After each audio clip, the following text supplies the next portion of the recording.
As this question, you might suspect, and I think you'd be accurate to assume that this comes from a parent who's wanting to get their children value for their children as much as possible from our services. So this question is, how do I help my children get value by being in from being in all of our meetings?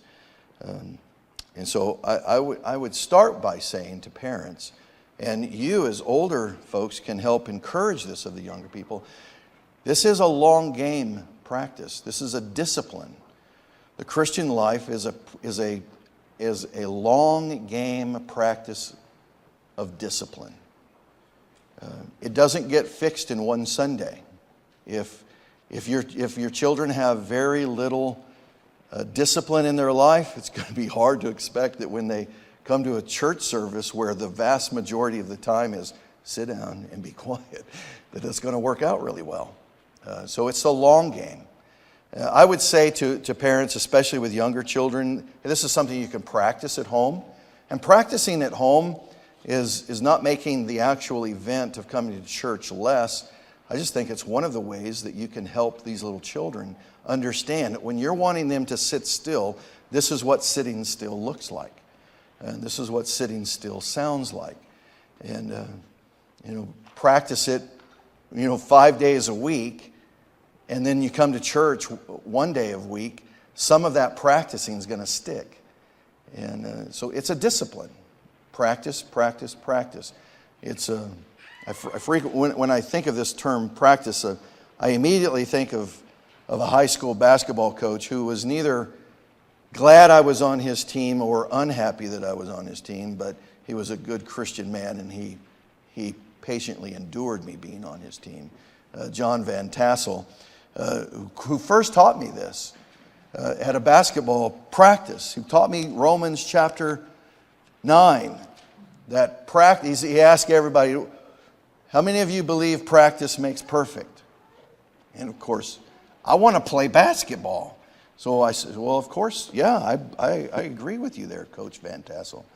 And he says, well, Paul, you're actually wrong. Practice does not make perfect. Perfect practice makes perfect. You got to practice doing this thing the right way in order to, on game day, be able to actually be successful at what you've been practicing. So if you practice it like this at home, this is what it's going to be like on game day.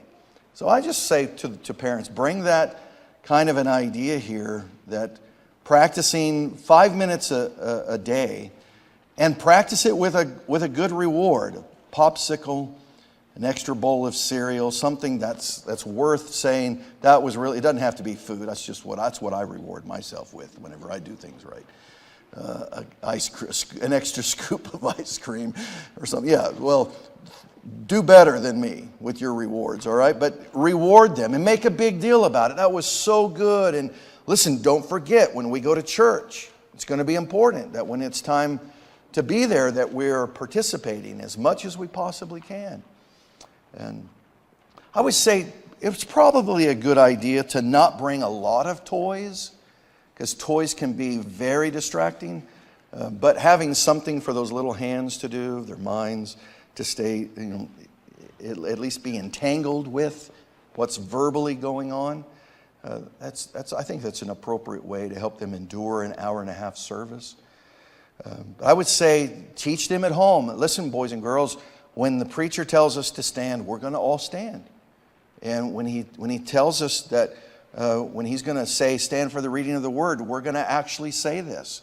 And let the children practice this at home. And then on Sunday morning, give them okay, are you ready? We've been practicing it. Let's all say it now. Give us the word. And you'll hear the boys and girls in this room say it. They usually say it after everyone else has said it. And I somewhat even feel that makes it even more special. They'll learn someday to say it with everybody. And so if they say it out of step with everybody else, that's okay.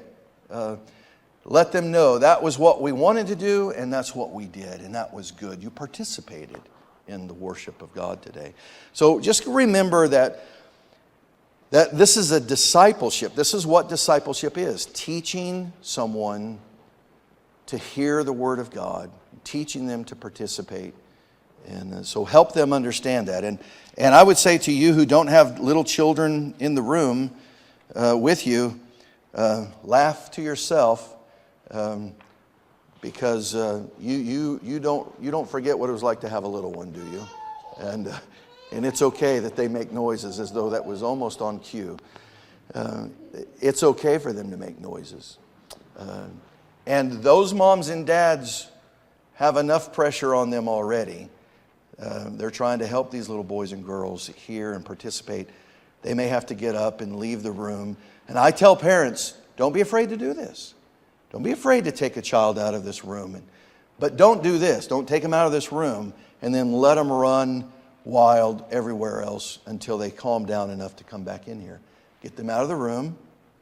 Get them refocused. If it takes a spanking, do it the way you've practiced at home. Don't do it in anger. Don't do it responsively, and don't do it in a manner that belittles the child. But get their attention, and then say, okay, we're going to try this again. We're going to go back into that room. And remember, we're going to sit still. We're going to try our best to listen. And we're going to get through this for the glory of God. We're discipling. Train them up in the way they should go. That way, when they are old, they will not miss these things. They will not miss that we give reverence to God when we read the Word of God in blocks and we stand. I mean, we're going to do that every week. We're going to do that every week. And so we're discipling. So discipleship is a long game. It doesn't all happen. I mean, honestly, think about yourself. How long have you been at this? It's the long game, isn't it? It really is. So moms and dads, don't give up. Don't abandon the discipleship. Help the little boys and girls know that, hey, that service on that Sunday morning, this is unlike everything else we do. We don't do anything else like that service on Sunday morning. We don't do it like we do anything else because it's not like anything else. It's not the movies. It's not the bounce house. It's not McDonald's. It's church. And teach them that. And teach them that the significance of this. So that's what I would say. That's at least a starter way of how I would say helping parents know that there's actually value going on. It's possible you're only picking up about 10% of anything that's going on, especially when they're younger. But don't forget, it is the long game.